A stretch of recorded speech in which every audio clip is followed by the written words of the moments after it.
listening to What the Tech? Welcome to the What the Tech podcast, where we talk about business and office technology and put our 20 years of expertise to discussing trends and issues impacting the workplace. Hi there, it's Rolando. Hey, Dave here. And we are your co-hosts for the podcast, What the Tech, where we talk to business and tech influencers in today's evolving business world.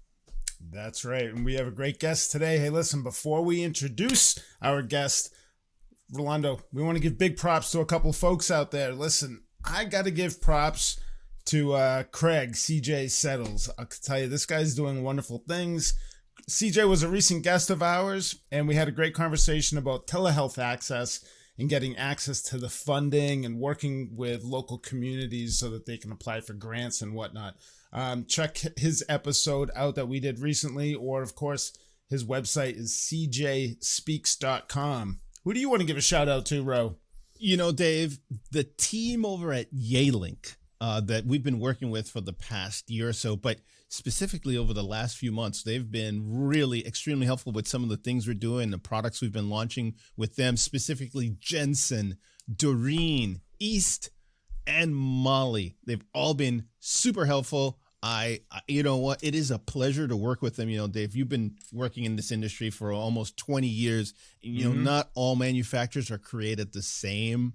Some folks and some manufacturers really go out of their way to supporting the channel and channel partners like us. And I got to tell you, Yealink's been crushing it, and they've been really, really very helpful with us over the past 6 to 8 months as we've been cranking out products with them. So shout out and big props to the Yealink team. All right. Hey guys. Hold up. Let's give them a proper big props to the Yealink team. Maybe a double props. There we go. Double props to them. All right. And by the way, Dave, you know, let's tell our audience, if you want to hear CJ and some of the rest of the folks that we brought on, go out and check out the circuitloops.com website and you'll get all the episodes. Again, that's circuitloops.com. Hey, Dave, do we have some sponsorship message today? We do. Let's run through quick sponsorships. So, listen, Global Tech Worldwide, they've been in business for 20 years, serving international companies, small, large, even the individual digital nomads that are out there. And it doesn't matter if you're a digital nomad or if you're an offshore call center. The easiest way to improve your productivity is by having access to the right tools. So get those right headsets, webcams, and other conferencing tools at amazon.com/tech. And that's TECK. Awesome, Dave. And you know what? We have Circuit Loops. That is our other sponsor. So times are tough and pennies count. Companies big and small are all under the gun with what's happening. And a lot of times, Dave, a lot of those folks are paying for slow, outdated business internet. Stop doing that. Why would you want to do that? Things have changed rapidly over the last 24 months. Hey, John, let me ask you. I know that you're in agreement, but let me ask you, are you a coffee drinker? I absolutely love my coffee, for sure. The last time you went to a coffee shop, how much would you say you paid? I know you're in euros. You pay how much? Yeah, would you say we're talking about, so equivalent in dollars, about maybe $3.50, something like that. Yeah. Exactly. And you know, for around that much, your company can have backup wireless internet, because who wants to have the lifeline of their business go down? And in these times when the weather is crazy, when events around the world are affecting internet connectivity, you need the lifeline of your company to keep running. That's why circuitloops.com can give you an instant quote on backup internet, on fast fiber internet, so that you never get cut off when you need to communicate with patients and client. And best yet, John, you know, one of the things that circuitloops.com does is they provide a personalized proposal in less than 60 seconds, in industry first. So why wait around for a human? Why wait in line for a rep? Or why wait around for a rep that may take a week and is out in Vegas enjoying the sunshine? Circuitloops.com for your instant proposal online and when you need it. Before we bring John out, let me tell you a little bit about John on this episode of What the Tech. John has a company called Work From Anywhere. John co-founded Work from anywhere and is passionate about helping people make work from anywhere a reality. He's been a remote worker traveling to multiple countries on different continents. His company, Work From Anywhere, is a platform that helps companies, employees, digital nomads with work from anywhere strategy.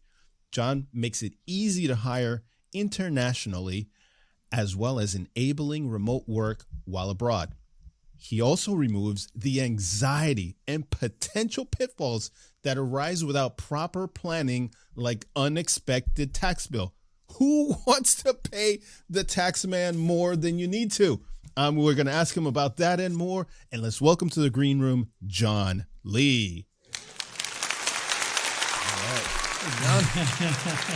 John, welcome to What the Tech. Guys. Good to be here. Thank you very much for having me. Yeah. Yes, we have a whole lot that we want to talk to you about because, there's a lot of folks now with the work from anywhere, like your company's name, Work From Anywhere, that want to, rebalance their lives or want more out of it. They want to, maybe afford more of what they have and going to places that are more affordable. But before we get to all of the nuggets that you're going to drop on us today, I want to ask you, let's go straight away because this is also a tech show. Go for it. What technology are you geeking out on right now? Oh, it's a good question. There's so many aspects of technology that are very, very exciting. I mean, clearly, artificial intelligence, some of the things that are going on there. I'm watching like what fantastic stuff that Peter Levels is doing. He is the co-founder of, he's the founder of Nomad List, and some of the things he's doing with interior AI and AI avatars and stuff like that are quite exciting. I think from, let's say, my own industry, looking at the power of artificial intelligence and how you can basically digitalize tax legislation, employment laws, create algorithms out of them to help companies assess the risks. And also looking at, for example, companies like, for example, the employers of record like Deal, and how technology can make it easier to onboard and hire people, to then looking at how, countries are digitalizing, the tax authorities are digitalizing, but also looking at digital nomad visas, remote work visas, these exciting tools that are coming out that as countries are recognize the potential of a digitalized economy, they're changing who they're trying to attract to different countries. And all of a sudden, what does that mean for the shift of human capital around the world, of people, and empowering us as individuals and our families to bring ourselves and travel on an adventure all around the world. So that intersection of technology and what it means in empowering individuals and our freedoms to explore the world, for me, that's really exciting. It's so complex. I always thought it was relatively simple. You could go to another country, you could stay for 6 months, make sure you come back to the States, and everything should be good. But, what are some of the, what's like the biggest challenge that an individual needs to overcome when, relocating to another country and working abroad? Well, I've been a digital nomad for a good number of years. As us as a family, I mean, my eldest daughter, Rosa, she's got 3 kids. Rosa's 6, and she's been to 25 countries. So, that'll give you a sense. As she's lived in, she's lived in the Netherlands. She was born in the Netherlands. We then lived in Thailand. We then spent some time in Ireland. We moved to Portugal, and that's in the space of a couple of short years. And then use those as base to travel all around. I think when I was doing it pre-pandemic, there was not that many digital nomad families. We're a bit of an exotic creatures. Whereas now there's so many more, just digital nomads, remote workers in general. To give you some statistics here, American Airlines pre-pandemic said that about 20 to 25% of their travel was mixed between business and leisure. In their most recent investor update, in that quarterly update, they said it's between 50 and 55%. Wow. So most of travel is now mixed. Now, the main purpose of it is still the same. It's still mainly business or mainly leisure, but people are tagging on a couple of days of business or tagging on a couple of days of leisure. What does that mean for the future of work, that most travel is now mixed? Like, how did that come on upon us from left field? So, when you get into that brings with it a whole bunch of complexities. And I think for me, that shift in the future of work and really has accelerated like 10 years. And while, we're seeing a little bit, the kind of digitalization might have maybe slowed down just a little bit in recent months. What's definitely not slowed down is the fact that we're not going back to the way it was for how we work and how we run our lives. So that kind of pandemic shift, that kind of pause that we got to reflect on the core priorities in life, that's something that's not transitory, that is not going back. So for me, that leads to a whole other implications for the future of work. But I think that's what conversations like this get really exciting. Well, John, you said something we're not going back. And you know that right now, and I'm sure this is the case in all of various European countries where companies are struggling with the whole hybrid work thing. They want to bring employees and some that just say, you know, we got to come back to office. And you're underscoring what I'm seeing when I talk to other colleagues, other entrepreneurs, you know, they recognize that we're not where we were 24 months ago. People's lives are not where the whole world is not where we were. So why should we go back to January 2020 when we're not there anymore? And people in we have a friend of ours that's recently moved to Portugal, and you know, he made the leap. Him and his two kids and his wife moved to Portugal. I've run across a couple other folks that are heading to Portugal or a few other countries as well, because they want to improve that standard of living. Where would you say amongst all of those digital countries, you know, you've got Portugal, Panama, Thailand, and you've got a few others, Mexico even, that's closer to us. Where's the puck going to? Where's the stars right now that people are exiting or expats are going to, and why do you think that is? Well, I'm quite happy to share with you and the audience what, you know, the decision-making framework that we did when we were doing this. What I did was, this is back in last November. We are the place we're renting in Ireland. The landlord said that they want to move back in, and so we were quite happy in Ireland at the time. But then, you know, we said, well, we looked at potentially renting other places in Ireland. But we said, you know what, let's turn this as an opportunity as a family to look at every single country in the world and pick a country to move to. So this is what we did. We basically put together every country in the world. Spreadsheet. And for those folks that are watching us on video, hey, let me ask you, John, is this a public spreadsheet you have? It is. I share it with anyone that asks. I'm happy to share it with your audience. But what you have in here, you've got the Nomad list ranking, the best place to raise kids, high risk country, crime rate by country, average temperature, healthcare ranking, COVID rankings, cost of living index. Hold up. You said COVID ranking too. So for those COVID conscious folks that want to know how well a country does, you've got that ranked in there.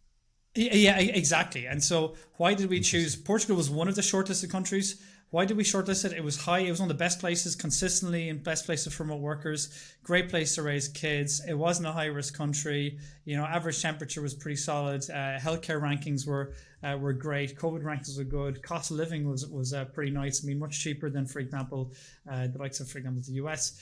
And you know, there's a whole bunch of other tax factors which were important as well to bake into it as well. So I think that when we did that we then zoned in on a short list of countries. And for example, Croatia was another great place. And looked at the different Airbnbs that were out there, and then you know, more or less came to a conclusion like this is the country that we wanted to. We looked at Portugal. You know, literally we did that within a couple of days of getting the news that the landlord wanted to move back in. And then so you're in Portugal later, right now, right? That's your base. Exactly.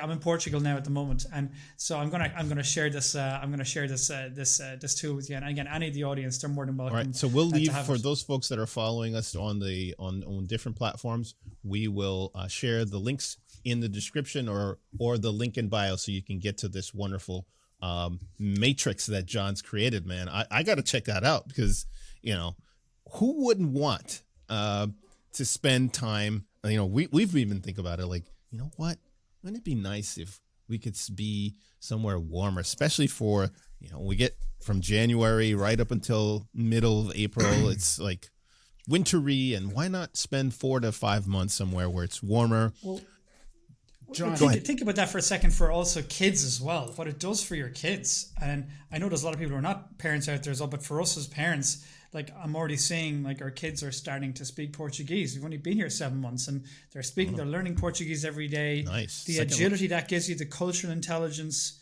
that feeds through to your later developmental emotional intelligence. Those are, you know, I think when you look at work pre-pandemic, you can only go to a place on vacation for a week or two. Well, now with remote work, you know, you can actually potentially seriously consider going to a place for a month or two. You might only take a week or two as official vacation, but build in a couple of weeks of actually deeply going into destination. What that means, you can go much deeper, you know, interculturally, and with the local, discover the place. You can potentially try and learn the language a little bit. So, you know, that gives you a completely different experience of a place than you had from before. And the beauty of that is you can go deeper in a place to actually maybe consider even moving there as well. If you do want to, again, with remote work, it's a lot more possible than it was before. John, I one of the things that I love about what you're doing, so WFA.teams, that's your website, And this document that you were sharing with us here, and I saw it in Rolando's eyes just a moment ago. He's fantasizing about the possibilities. And, you're opening up the eyes, to other places that a lot of people may not have even considered, or they've seen it on a list, but they don't necessarily know what it's about or where it is on a map. When I was on WFA.teams, and I've been there a few times. Our audience that's watching along online with us, they can see what that looks like. This, you mentioned some Airbnb listings. When people are booking a trip for their family, you're looking forward to that future experience and what it could be. So, what you've put together here is it's just grabbing that emotion of, hey, I live somewhere. It's freezing cold. I need a change. My mental health could use it. My kids could use it. So if you were to take someone like myself, I'm in the Northeast, and I know that you have family up here. So, the summers are beautiful, but the winters are long and the winters are cold. So if I wanted to, I'm working for a US based company, but I have the opportunity to go somewhere else for 3 or 4 months. How would you advise me to start with my search? It's a good question. So the first thing is to look at what your situation is for where you work. Are you your own boss? Are you let's say a contractor or freelancer, for example, where you've got a lot more decision making freedom, or do you work for an employee as a company? Let's say I work for an organization that it's based here in the US. Great. So so the first thing is the first place you got to start is, where does my passport allow me to go? You want to go to North Korea for 6 months or 9 months? I'm sorry, it ain't going to happen. You're not going to get in there. As no much as you Kim Jong-il. Exactly. I'm sorry, especially with the rockets going on overhead. So the first is, where can you go to from an immigration perspective? But what is very exciting now at the moment is you have these things, and they were actually shown by Rolando over the screen. These things called digital nomad visas, that basically are these specific visas targeting remote workers that they didn't exist 2-3 years ago, whereas now there's 50 countries that are offering these. Some of them are badly designed and that they're not very attractive, but some of them are actually fantastic. Some of them cover you for income tax. Some of them are very accessible. Some of them are well designed and promoted. I'll give you some real numbers behind this. So you take, for example, Barbados. The Barbados welcome stamp. They basically, during COVID, lost all their cruise passenger tourism revenue. Right. Obviously there was no travel. So what they did is they actually started opening up and creating these digital visas called the Barbados welcome stamp. In little over a year, they generated over $100 million of tourism revenue for the local economy there. I mean, that's incredible. So not quite as much as the cruise passengers, but not far off it. But it's incremental for them, right? I mean, that's revenue they probably wouldn't have had. Exactly. And if you think of it from a destination perspective, you now, rather than having, cruise passengers and stag and hen parties coming in that don't spend very much, cause a lot of friction, disruption, you now have remote workers who tend to maybe spend a bit more. They'll cause less friction. They'll want to maybe try and learn the language possibly. There's a lot more benefits to destinations, but then turn it around for what does it mean for us as individuals? Well, for us as individuals, it means now you have these countries that are pretty much giving you as good as a business visa to be able to work there. As long as you're not working for a local employer, you can go and spend time there, and you spend a very reasonable amount on the visa, and it gives the security in a lot of cases to your employer to be able to explore this. Now, I think, of course, you have to make sure you can qualify this from an immigration perspective, but these kind of things are really, really, really exciting. And what's also exciting is if you want to go a step further. Let's say you really want to go to a country that, you say, I want to go and spend the next year or two there. You have these new innovations called employers of record, that rather than your company having to go open a legal entity in, let's say, the Netherlands, you can actually, and they can actually put you in an employer of record that has a legal entity that kind of loan it to your company to allow you to base yourself in that legal entity for that year or two, very compliantly. They'll take care of the income tax, Social Security, the employment law piece of it. And so these innovations that didn't really exist 3, 4, 5 years ago to any great degree, or certainly weren't widely known, all of a sudden, tools like digital nomad visas, employers of record, are opening up the horizon of what actually is possible. You still have to do your research. You have to see what fits, what's the right tool in the right place. But the bottom line is they are fundamentally changing things. And so when we look at pre-pandemic, companies hiring within a 30-kilometer radius, now they're recognizing there's this magnificent global talent pool. But likewise, there's so many options for people like us to go and spend some time in, and without creating a whole heap of headaches of compliance risks if you do it the right way. Wow, that is just fascinating. So I remember, coming out of college thinking I'd love to work internationally. And I remember once I started working at what is now known as Altria, and I worked in the international division, getting one of those posts that are outside the U.S. was very complicated. I talked to the HR, talked to the upper management bosses, and they would say, getting those posts, and they cite all the reasons and when they do that and why not. And a lot of that, you could just cross that off now based on what you're saying.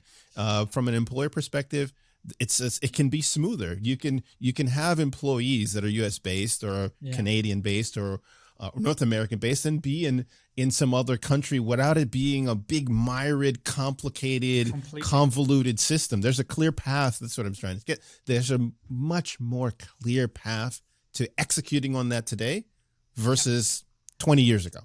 And I think what's fascinating is there's now like a real business case for this. So, number one, if you talk it into two different types, because international remote work, there's two big components to it. There's a hire from anywhere piece where you want to structurally hire a position in a different country. And there's the work from anywhere piece where I want to temporarily work in a different country for a period of time. On the hire from anywhere piece, now rather than, let's say, being based in Silicon Valley and only being able to hire developers within a 30-kilometer radius, you can now hire a fantastically qualified developer in India. Now, a lot of companies were doing this. Tech companies were doing this pre-pandemic anyway. Right. But I think there's much broader awareness on hire from anywhere, the benefits of actually really opening up, your talent pool for getting higher quality talent. In some cases, it might be lower cost talent. But the most important thing is you're just opening up the opportunities of the talent pipeline. But then for the work from anywhere piece as well, that's where this is also fascinating, where at least if you allow some limited amount of being able to work internationally for a couple of weeks or months, for example, they're starting, it's not applicable for every company, like heavily regulated banks or manufacturing companies might not be able to do it. But you know what? Those companies that are very open to remote work, we're looking at, for example, data coming out of the likes of, for example, Spotify. A year after they announced their work from anywhere policy, attrition went down by 15%. Get ready for a pro tip. Spotify, basically a year after they announced and launched their work from anywhere policy, their attrition went down by 15%. And secondly, their D&I went much better, significantly improved. And so there's a whole multiple of different benefits that came along with this. But where it gets really interesting is, as companies, do you actually even measure this? Do you measure, for example, when you've got candidates coming into the funnel, are they not joining you because you don't have a work from anywhere policy? Do you even ask the question? Likewise, with your own attrition, do you measure at any exit interviews or surveys why people are leaving? A lot of companies don't do that, but at least if you're armed with the data, you can now build a business case for, is it the right fit for you or not? But in the case of Spotify, it was massive benefits. And even look at like Airbnb, another one statistic as well, is the month after they announced their work from anywhere policy, the visitors to their careers page went from, I think, 400K to 800K. It doubles. So, there's really tangible business benefits to this if you do it right. Now, like Spotify, for example, when they implemented their work from anywhere policy, was that domestically? Is Spotify, are they a US-based company? So in the case of they are a US-based company, but they have operations all over the world. So when they announced their policy, to be fair, I think we've got to be, for educating people, when we say work from anywhere, it's really actually, the companies that do this, they'll say these are the countries that we allow for the maximum number of days. There's no company in the world truly allows work from wherever you want. And we go back to the example of North Korea. I'm sorry, we don't, we've got immigration blockers, and there is no passport in the world that allows you to go to every country in the world. So you simply have an immigration limitation, which creates a certain degree of inequality, because some people can go to and work from anywhere in more countries than others, but that's just the nature of our passports, I guess. But then you've also got tax under considerations as well beyond that. But essentially the point being that, when they announced their work from anywhere policy, they had significant business benefits coming out the back of it. Wow, that's just tremendous. So you're saying the attrition goes down, Yeah. which ultimately is padding the bottom line. You increase your margins when attrition goes down. But then you're also able to get better. You're also able to get better quality talent coming to you because you have now people that are like who this is really important to.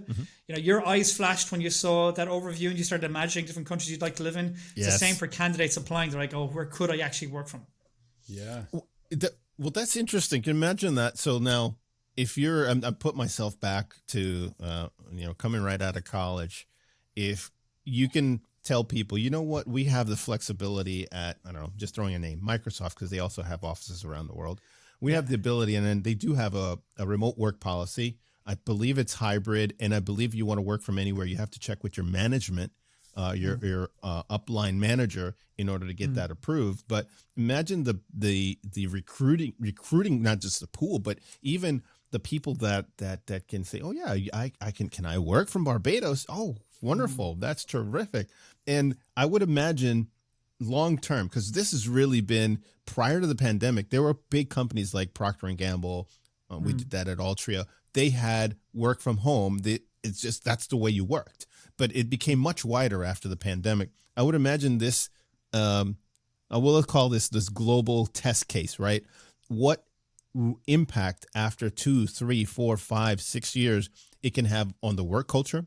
Yeah. And you could probably speak to that, as well as the bottom line. Because if you're selling this to still entrenched, resistant management at some companies, financial companies have their own regulatory thing, but a lot of companies aren't in that industry. But what does it mean to my company, the bottom line, the customers that we service, or the management and the culture? Is it going to fall apart because now I have 20% or 30% of my workforce living abroad or elsewhere, not in where my headquarters are located? I think the big thing to start with is that you've got to look at the company culture. For some companies, they're going to say it's in office for us is where it's at. Other companies are going to say it's remote. Other companies are going to say it's hybrid. But I think coming back to certainly the companies that are doing remote and doing it well, they're experiencing like massive financial benefits because they don't have the real estate. They've got better, attrition numbers, better access to talent, for example. The companies that are hybrid, I think they're really trying to rethinking how they even look at the office and design the office experience, and it changes from being a place for people to work to a place where people connect and socialize. And even then looking at, for example, meetups or even remote companies that work fully remote, they place a big emphasis on meeting in person and having powerful moments, magical moments where they meet up in person at least once a year, if not once a quarter. But I think it's the companies that are in office. Look, it's absolutely fine. There's some roles it's not possible to work remotely. But I think where it gets tricky is if you're in an industry where your competitors are basically offering remote work or work from anywhere and you're not. I think where it gets really tricky is in specific roles. Like if you're looking for a software engineer, short of being, Elon Musk or some godlike, tech, if somebody who's really admired by certain cohorts of the developer community, I think it's very hard to get access to that the best talent, and I think again, it depends on the company. I mean, I would never tell a company what to do. They'll know their company culture best. But certainly, what we are seeing is just the business benefit of offering that flexibility. And the flexibility is more than just where you work. It's also when you work, synchronously, asynchronously. It's all about flexibility for cultivating and creating a customized, personalized work experience for what works for you as an individual. And I think that has got to be something that works really well. For me, I'll take my own example. I've got 3 kids below 6. Would I trade the ability to be here and have, my little 1-year-old or 3-year-old or 6-year-old walk in and give me a hug during a work day? Would I trade that for being in the office for an extra $30K a year? You damn sure I wouldn't. Some people would, but I definitely you know what? wouldn't. You're saying exactly what the statistics bear out. The surveys that have all been done once the pandemic was in full swing, I believe it was 75% of Gen Z workers said they would not come into the office even if they were paid more. That number dropped down to around 50% for Gen X and older, but still 50% of the workforce, they would pass up that extra $20,000, $30,000, $40,000 a year to have the exact what you just said. I could stay at home and see my kids, or I could take care of my mom who's older, or I could I can live somewhere where I can afford more. Well, exactly, and I think linking to that as well. I mean, I'm also acutely aware that it's from a place of privilege that all of us have access to do. Look at the three of us here now having this podcast like this remotely. Like, it is no doubt about it. It's a real. We're very fortunate to have access to this incredible benefit. I'm thinking of people in, the nurses and doctors in hospitals, or for example, the teachers that are in schools that are teaching our kids. I'm teaching all these people, building really crucial manufacturing roles in different companies that might not have access to it. So I think that's also important in the conversation as well to reflect on how lucky and fortunate we are to have this opportunity. I agree with that completely. And one of the things that it's not as easy as implementing a work from anywhere offering, or, there's a lot of strategy behind working remotely. And I think outside of outside of what we're talking about here with taxes and visas, there's also having access and the willing to learn about some of the new tools. So like, we're using tools that are, there's a lot of project managers. We have a lot of irons in the fires. So with projects moving and different tasks, we've had to adapt new tools that we weren't using 2 years ago. And that's because we have a full strategy, not just a culture that allows us to work, remotely. It's really, our leadership has taken the time to find the tools to support the team. And I'm not just talking about headsets and cameras and bandwidth. I'm talking, task management tools and getting everyone on board with knowing exactly how those work. I think so. I think when you look at the tools, like, there's so much real deliberate, time has got to be put into picking out the right, technical communication stack and figuring that and how you manage. And there's much greater, more wiser people than me, like such as Darren Murph and Chase Warrington and many others who've written, wonderful content. Kate Lister and there's many others that have written great content on here are some of the tools you need to be looking at. I mean, one of the things I am seeing that's missing a little bit in discussion that I'm seeing, I'm very fortunate that I've access to and have a good, network in the remote work world around the world. And I also have a great network in the kind of global mobility compliance space in the world as well. And they don't really speak too much. There isn't a huge amount of awareness. Like, for example, how many people working in a company might see one of their team members post a wonderful picture of, here's me working for a couple of months on a beach in Bali. And how many of them are actually aware of, hold on a second, they might be triggering massive immigration, employment law, corporation tax issues for you as a company. Are you aware of them? What about data privacy and security and your duty of care? Like, there's a whole bunch of things like that if you're smart and you're tooled up for at least assessing these kind of risks, you can prevent a lot of big issues in the back end. So I kind of hate to be the bearer of bad news sometimes with these things, but you've got to be smart. If you do it smartly, there's great tools available to help everyone. Not just what we offer, but many other companies as well. There's a whole suite of different solutions that can help companies with this. But I think what we're starting to see now is that a kind of a growing awareness of watching out for these, because essentially we're also seeing, tax authorities around the world, and especially next year, are going to really clamp down on this stuff. So I think the days and excuses of, it was a pandemic, I wasn't able to move out of the country, they're long gone. And so I think tooling up for that side of it is kind of on the next horizon of things to watch out for, So you're saying basically we're moving into a new phase where, we're moving out of the height maybe of the pandemic where there was a lot of leeway, and now this phase of implementation of or enforcement of some of these laws as it relates to digital nomads or people working abroad. What would you say in your experience in this, John? What are what would you say are the three biggest mistakes that you see employers or people make when it comes to making this move of working abroad? The big thing I would say, I say this again and again and again, work is not a place. Work is not a place anymore. We'd have heard that. Work is not a place. But you know what? Taxes are.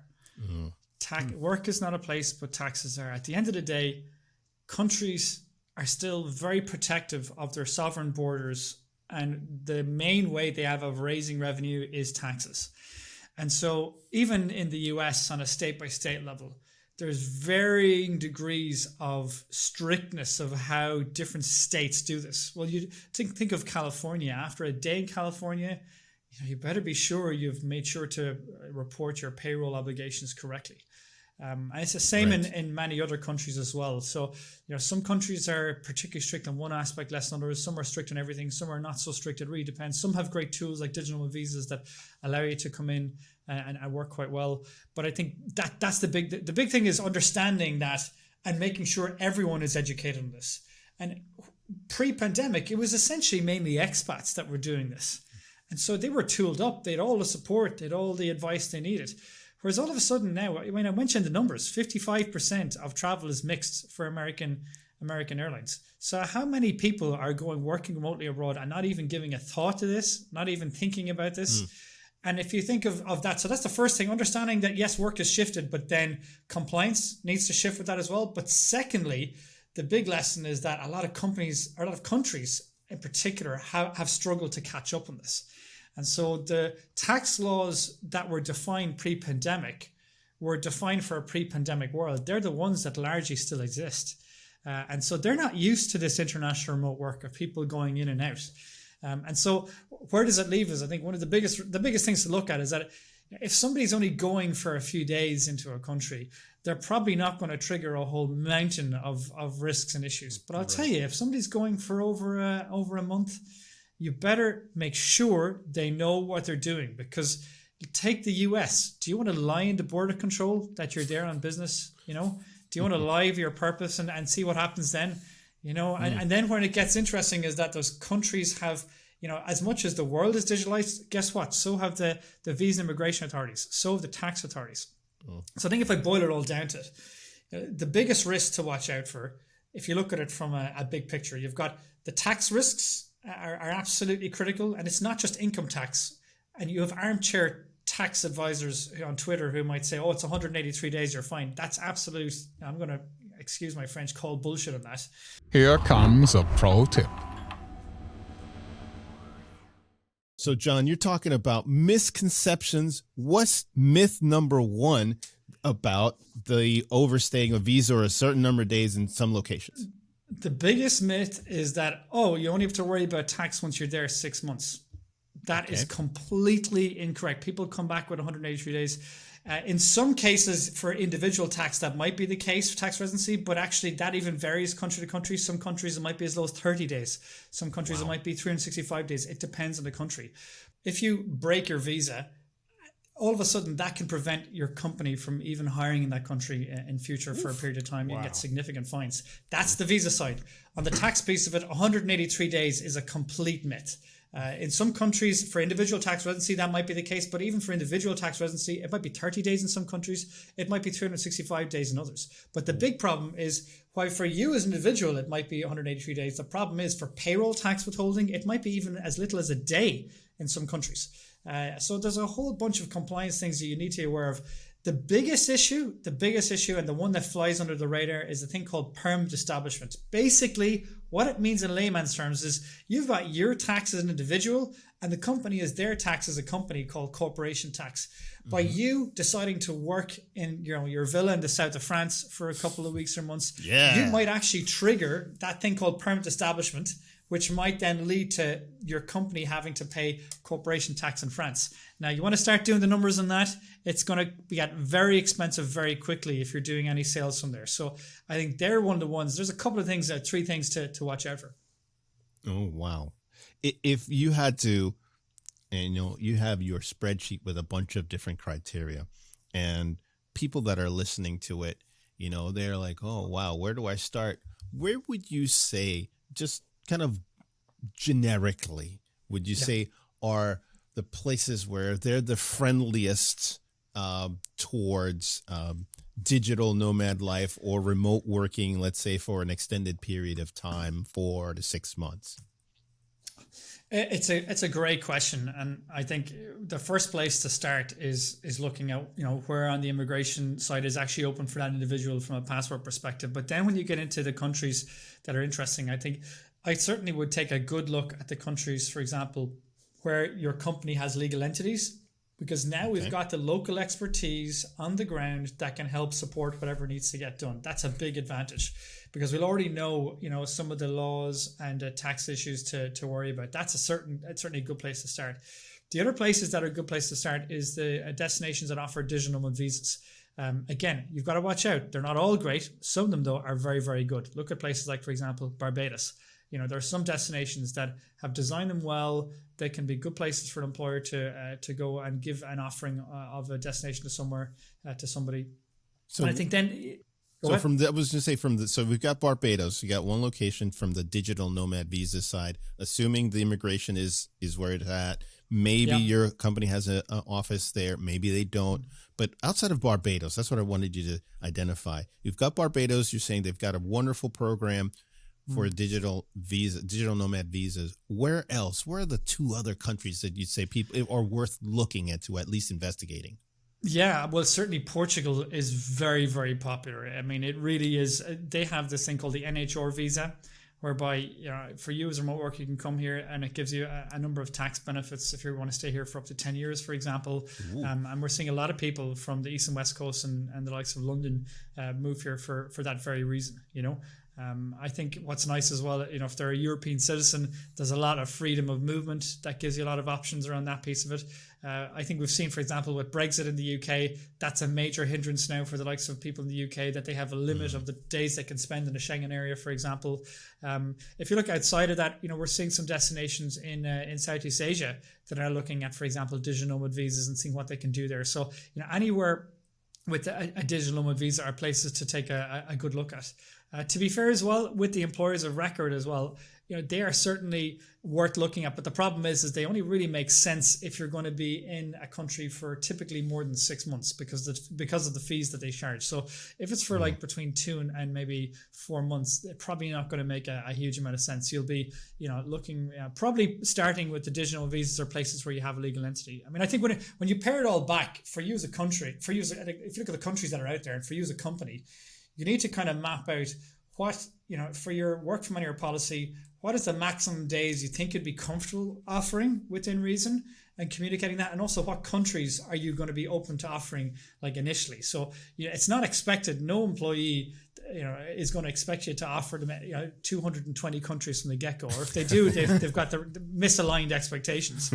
But certainly if you can offer a couple of countries to start off with, and the beauty about it is that some people say, oh, well, I'm worried about the risks. Well, guess what? You can, if you're a big company, you can walk towards it. You can, for example, in the case of the Canary Islands in Spain, they have like what's called a ZEC tax regime. It's a regional tax regime that you can go and set up a low tax entity basically and allow your remote workers to work there. So, there's lots of different smart ways you can go about exploring these. And I think the beauty about it is just different countries are looking to do everything they can to attract these remote workers. Wow, that's super interesting. And John, you were showing some incentives. I think I don't know if we were just talking about domestically here in the U.S. Where some states will have some incentives to relocate and move there. Was there something like that you were showing me that was international as well, where they're trying to attract people? Yeah, so there are certainly some countries that are looking at this, and off the top of my name, it was. I forget the name, but there was a website in the US that was showing all of the grants that different towns are doing to attract remote workers. We're seeing, for example, in the likes of Ireland, a community called Grow Remote, where they're creating this kind of remote work community all around Ireland, basically, and abroad. And they're talking about the different incentives that are available, either tax or otherwise. We're seeing a lot of tax authorities that are offering some deductions for remote work and whatnot. I think the biggest incentive, though, is these digital nomad visas. That's where, you don't have local income tax in those destinations. Right. You've got to watch out, make sure there's a double taxation agreement in place and whatnot. But they would be the most obvious ones because they're ultimately looking at it themselves as a destination from a business proposition that, again, these remote workers can be higher earning. There might be an innovation spillover if they stay there long enough. Some of them might end up wanting to stay and settle in that country. And so there's a real business case for those countries to seriously look at it. And at the same time, then, simultaneously, you've got to watch that you don't, basically do too much of it. You've got to manage it from an immigration perspective, because you get some destinations that become wildly popular. That all of a sudden lead to an overspill in that destination and pushing out the locals. So it's a kind of a balancing act. Well, I've heard that. So for years now, Costa Rica has been a destination for Canadians and Americans alike, prior to the pandemic, and I know that they are really tough on people trying to overstay their visas. They make it very hard for residency. It's been popular before the pandemic, and they recognize exactly what you just said. They know they've got a big gem on their hands, a beautiful destination that people like going to, but they're trying to preserve, the cost, because a ton of expats flowing into Costa Rica, all of a sudden jacks up the price. The labor goes up, cost of getting housing goes up, and then that spills over to the local markets as well. 100%. I'm going to share with you a very, very interesting company called workingwithoutborders.com. Okay. They do basically family trips to Costa Rica. And that's one of the things that's actually coming up.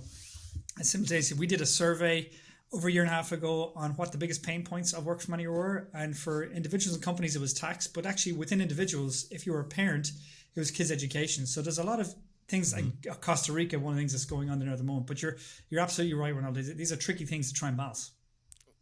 And what would you say, you've had your share of working around the world as well, and now working with clients, both on the company side, on the corporate level, as well as employees, individuals that are trying to make the move or opening up these programs for their employees. What are some of the secrets, or 2 or 3 secrets or gems that are flying under the radar that people don't know about when it comes to this lifestyle? I think the biggest thing is that everyone thinks that you have to have a program. When you come into this initially, you think you have to have a program that's absolutely perfect in every way. That's when people start this. But there's also a recognition. One of the secrets is that you don't have to have the perfect program. And what I mean by that is that it's almost impossible to be on top of absolutely every single risk. But the most important thing, one of the biggest secrets, is that you're doing, any program, whether hire from anywhere or work from anywhere, that you look at, A, what's the business benefit for doing this? You measure that. And then B, you look at what is the cost or the risks associated with this, to make sure that you're controlling those, where you're minimizing the risks and you're smart about, for example, what risks you take on. I'll give you a very practical example. In some countries, you may have to file a particular form after a day. Okay. So that might be technically what is in the rules. And so what you typically might see happen is that a lot of companies, if they're only having somebody there for a day or two, they might not do that particular form. They might risk assess and say, well, look, the administration of that is not worth it for us, but maybe after a couple of days, we'll have a trigger number of days where we will apply for that particular form. And generally speaking, it's also looking at the different countries and their risk tolerance as well, and how they enforce things. And so you might have, like in the European Union, common regulations across all the different countries, but different countries might enforce things completely differently. So maybe in country A, if you don't have this done after a day, you're screwed. Whereas in country B, they'll tend to, give you pretty much a fair bit of freedom up until 7 days, and then you're fine. So it's figuring out that balance and understanding that nuance in each of them. Yeah, I've heard that Spain, for example, what you're saying about EU, they're cracking down now, where people were like, I don't have to file that stuff. They're not, now they're really going after people that are not in compliance. Massive. And think about it. It makes sense. There's a lot of money on the table here. There's a lot of money on the table here, especially going into recession. Yeah. Especially going into recession. And so the tax audits that take place this year relate to 2021, when tax residency rules are relaxed.